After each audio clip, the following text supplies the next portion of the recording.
Hey guys, welcome back to the AR YouTube channel. और अफगानिस्तान के काबुल में एक एयरपोर्ट है, Hamid Karzai international airport. KAM airline का एक विमान उड़ान भरने की तैयारी कर रहा था। ये एयरबस A340 मॉडल का प्लेन था। इस प्लेन को इंदिरा गांधी इंटरनेशनल एयरपोर्ट दिल्ली जाना था। प्लेन में सारे यात्री सवार होने लगे, पर इन यात्रियों के अलावा एक और शख्स थे जो सुबह से एयरपोर्ट की निगरानी कर रहा था, और ये शख्स महज 13 साल का बच्चा था। दरअसल ये बच्चा ईरान जाना चाहता था। जब इसने एयरपोर्ट में KAM को देखा तो इसे लगा कि यह प्लेन ईरान जा रहा है। सबकी नजरों से छुपते छुपाते ये बच्चा एक ऐसी जगह की तलाश करने लगा जहां से वो एयरपोर्ट में दाखिल हो सके। वैसे भी अफगानिस्तान के किसी भी एयरपोर्ट की बात करें तो सिक्योरिटी एयरपोर्ट के चारों ओर नहीं होती। एयरपोर्ट के एरिया में दाखिल होना कोई बड़ी बात नहीं है। अक्सर एयरपोर्ट को तारों के फेंसिंग से घेरा जाता है या फिर कंक्रीट की दीवार होती है, और कभी कभी तो इन दोनों में से कुछ भी नहीं होता, और अगर हो भी तो दीवार के उस पार जाना ज्यादा कठिन काम नहीं है। नतीजा वो 13 साल का बच्चा भी एयरपोर्ट में दाखिल हो गया। छिपते छिपाते वो बच्चा KAM फ्लाइट तक पहुंच गया। ये भले ही बच्चा था, लेकिन इतनी समझ थी कि बिना टिकट के प्लेन में बैठने को नहीं दिया जाएगा। इसलिए प्लेन में घुसने का एक ही रास्ता था, और वो रास्ता था लैंडिंग गियर। प्लेन के टेक ऑफ से पहले छुपते छुपाते ये प्लेन के लैंडिंग व्हील तक पहुंच गया। फिर क्या, लैंडिंग व्हील की मदद से वो व्हील के कंपार्टमेंट में दाखिल हो गया। इसके कुछ देर बाद सुबह के करीब 9 बजे प्लेन तेजी से रनवे पर रन करते हुए उड़ान भरा। वो बच्चा लैंडिंग व्हील के होल से सब कुछ देख के ये अंदाजा लगा रहा था कि प्लेन रनवे पर है या टेक ऑफ कर गया। टेक ऑफ के बाद लैंडिंग गियर क्लोज हो गया। इस बच्चे ने किसी तरह से खुद को उस छोटे से एरिया में एडजस्ट किया और करीब 1.5 घंटे के लंबे सफर के लिए चल दिया। दोस्तों, ये फ्लाइट करीब 1 घंटे 30 मिनट की होने वाली थी, और इस पूरे सफर को हम 3 भागों में डिवाइड कर सकते हैं। प्लेन को मैक्सिमम एल्टीट्यूड में जाने के लिए 10 से 15 मिनटों का वक्त लगने वाला था। इसके बाद ऑलमोस्ट 1 घंटा लगातार प्लेन को मैक्सिमम एल्टीट्यूड में उड़ान भरना था, करीब 30 से 35 हजार की ऊंचाई में। इसके बाद अंतिम पड़ाव में भी 10-15 मिनटों का वक्त लगने वाला था। यहाँ पर प्लेन के एल्टीट्यूड को कम करते हुए लैंड कराना था। ये जो बीच का टाइम था वो इस बच्चे के लिए जानलेवा होने वाला था, क्योंकि जैसे जैसे प्लेन की ऊंचाई बढ़ती जाती है, ऑलमोस्ट 10,000 फीट से अधिक ऊंचाई पर एयर प्रेशर कम होने लगता है। इतना कम कि सांस लेना भी मुश्किल हो जाए। इंसान बेहोश हो सकता है, नाक से खून निकल सकता है। प्रॉब्लम यहीं पर खत्म नहीं होती। जब प्लेन 30,000 फीट के एल्टीट्यूड में पहुंच जाता है तो टेम्परेचर माइनस में चला जाता है, ऑलमोस्ट -40 डिग्री सेल्सियस। इतनी ठंड में आसानी से किसी इंसान की जान जा सकती है। ये 13 साल का बच्चा बहुत बड़े खतरे में था। सुबह के 10:20 ये plane Indira Gandhi international airport Delhi में लैंड करने के लिए रनवे की ओर बढ़ने लगा। हैरानी की बात तो ये है कि वो बच्चा अब भी बिल्कुल सही सलामत था, अपने होशो हवास में था। प्लेन एयरपोर्ट में लैंड कर गया और धीरे धीरे अपनी गेट की ओर बढ़ने लगा।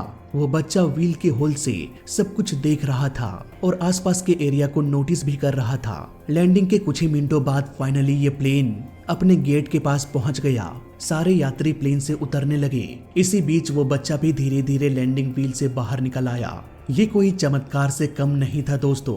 इतनी ठंड और इतने कम एयर प्रेशर में 1 घंटे से अधिक समय गुजारना और लैंडिंग के बाद आराम से होशो हवास में उतर भी जाना। हालांकि जैसे ही वो बच्चा लैंडिंग गियर से बाहर निकला, ग्राउंड क्रू की नजर उन पर पड़ गई। तुरंत ही उस बच्चे को हिरासत में ले लिया गया और पूछताछ का काम शुरू हो गया। पूछताछ के बाद जो बच्चे ने जवाब दिया उसने सभी एयरपोर्ट के कर्मचारियों को चौंका दिया। उस बच्चे ने कहा कि वो काबुल का रहने वाला है और वो ईरान जाना चाहता था, पर गलती से वो गलत प्लेन में चढ़कर इंडिया आ गया। पूरी यात्रा के दौरान वो प्लेन के पहिए के पास बैठा रहा। अधिकारियों को शुरू में लगा कि ये तो झूठ बोल रहा है, भला कैसे कोई व्हील में सफर कर सकता है। लेकिन बार बार पूछने के बाद भी वो बच्चा उसी बात को बार बार दोहराता रहा कि मैं लैंडिंग गियर में छुप कर आया हूँ, मुझे ईरान जाना था। इसके बाद बच्चे से कहा गया कि ठीक है, बताओ किस जगह पर तुम छिप कर आए हो। उस बच्चे ने दोबारा से सब कुछ करके बताया कि वो कैसे व्हील के सहारे ऊपर चढ़ा और किस जगह पर वो पूरे सफर के दौरान बैठा रहा। अब धीरे धीरे अधिकारियों को भी यकीन हो गया कि हो ना हो ये बच्चा काबुल से ही आया है। हालांकि प्लेन के पहिए में बहुत ही कम जगह होती है, ऑलमोस्ट एक कार के डिक्की जितनी जगह। नॉर्मली अगर कोई एडल्ट यहाँ छुपना चाहे तो मे भी वो लैंडिंग गियर से कुचला जा सकता है, लेकिन वो क्योंकि 13 साल का बच्चा था इसलिए किसी तरह से वो एडजस्ट हो गया। सच सामने आने के बाद हर कोई यही सोचता रहा कि आखिर ये बच्चा जिंदा कैसे रह गया। इवन मैंने भी इस बात की पॉसिबिलिटी ढूंढने में कई घंटे लगा दिए कि आखिर वो बच्चा कैसे बच गया। ऐसे इन्वायरमेंट में जिंदा रहने की संभावना 100 में से सिर्फ 15 से 20% होती है। अगर कोई जिंदा बच भी जाए तो वो मेडिकली फिट नहीं रह पाता। कोई अपना कॉन्शियसनेस खो देता है तो कोई बेहोश हो जाता है, तो किसी को ठंड से हाइपोथर्मिया हो जाता है। बेहोशी की हालत में लैंडिंग व्हील जब ओपन होता है तो लैंडिंग व्हील में छिपा इंसान होश में ना होने की वजह से हवा में ही नीचे गिर सकता है और ऐसे में जान जाना तो तय है। लेकिन इस केस में कहानी बिल्कुल उलट थी। इस बच्चे के केस में ऐसा कुछ भी नहीं हुआ। ये तो मस्त एयरपोर्ट में घूम रहा था, पर कैसे? दोस्तों, नॉर्मली मैं अपने वीडियोस में एकदम परफेक्ट रीजन बताने की कोशिश करता हूँ, लेकिन इस केस में लॉजिक कम और चमत्कार ज्यादा लगता है। खैर, पहला कारण मुझे ये लगता है कि जब टेक ऑफ के बाद लैंडिंग व्हील क्लोज हो गया तब व्हील का डोर भी बंद पड़ गया। अब क्योंकि डोर लॉक हो चुका था इसलिए बाहर और अंदर का एयर सेपरेट हो गया। वो बच्चा डायरेक्ट एटमॉस्फेरिक एयर प्रेशर को नहीं झेल रहा था। मे भी उस छोटे से कंपार्टमेंट में इतना एयर प्रेशर मौजूद रहा होगा कि वो किसी इंसान को मरने ना दे। हालांकि व्हील्स में एक्सटर्नल एयर की सप्लाई नहीं होती और वहां पर एयर लीकेज भी हो रहा होगा, इसलिए एयर प्रेशर अचानक से नहीं बल्कि धीरे धीरे कम हो रहा होगा। और ये प्रोसेस होना तब शुरू हुआ होगा जब प्लेन 10-15 हजार एल्टीट्यूड से ऊपर चला गया हो।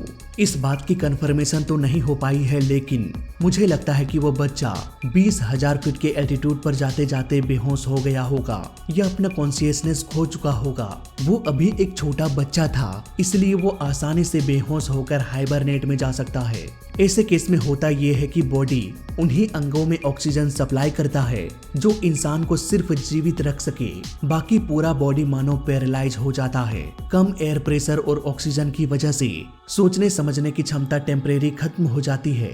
यही वो वक्त रहा होगा जब वो बच्चा कड़ाके की ठंड को झेल रहा होगा। हालांकि हाई एल्टीट्यूड में एटमॉस्फेरिक टेम्परेचर -40 डिग्री तक पहुंच जाता है, लेकिन इस बच्चे के केस में टेम्परेचर इतना नहीं गिरा होगा। ऐसा इसलिए क्योंकि वो एक इनक्लोज्ड कंपार्टमेंट में कैद था। वो बाहर के टेम्परेचर से डायरेक्टली कनेक्टेड नहीं था, इसलिए इस बच्चे ने उतने ठंड को फेस नहीं किया होगा जितना कि एटमॉस्फेरिक टेम्परेचर रहा होगा। यहाँ पर भी इस बच्चे को एडवांटेज मिला।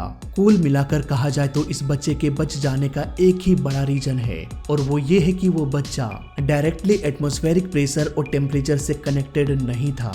मे भी वो बेहोश हुआ होगा या नहीं भी हुआ होगा और सिचुएशन ऐसी बन गई होगी कि वो जीवित रह पाए। फिर क्या, इस बच्चे ने तो पूरी दुनिया को ही चौंका दिया। सारे जांच पड़ताल के बाद यह डिसीजन लिया गया कि इस बच्चे को वापस से काबुल छोड़ दिया जाए। शाम को उसी प्लेन में बैठाकर उस बच्चे को छोड़ दिया गया। हालांकि इसके जगह पर अगर कोई और व्यक्ति होता तो उस पर कड़ी कार्रवाई की जाती। उस बच्चे को बस नाबालिग कहकर छोड़ दिया गया। कार्रवाई होनी भी चाहिए। इतनी आसानी से छुपते छुपाते कैसे कोई एयरपोर्ट में दाखिल हो सकता है? चलो, एयरपोर्ट में तो दाखिल हो गया, लेकिन छुपते छुपाते वो प्लेन तक पहुंच गया, लैंडिंग व्हील तक पहुंच गया और वहां जाकर छुप गया। ये हादसा वाकई में सेफ्टी को लेकर बहुत बड़े सवाल खड़े कर देती है। जरा सोचो, अगर इस बच्चे की जगह कोई आतंकवादी होता, लैंडिंग व्हील में अगर कोई बम लगा देता तो हवा में ही प्लेन के टुकड़े टुकड़े हो सकता था। इसलिए काबुल एयरपोर्ट अथॉरिटी पर तो कार्रवाई होनी चाहिए। चलो, जो भी हुआ हैप्पी एंडिंग हो गया, लेकिन इस चक्कर में पाकिस्तान में छुपे आतंकवादियों को एक नया तरीका मिल गया। वैसे भी पाकिस्तानी एविएशन की अगर बात करें तो लापरवाही into 100 हो जाता है। ऐसे ही एक लापरवाह पायलट की वजह से PIA 8303 क्रैश हो गया था। इसके विषय में मैंने पिछले वीडियो में बात किया था, चाहे तो वो भी देख सकते हैं। जय हिंद, वंदे मातरम।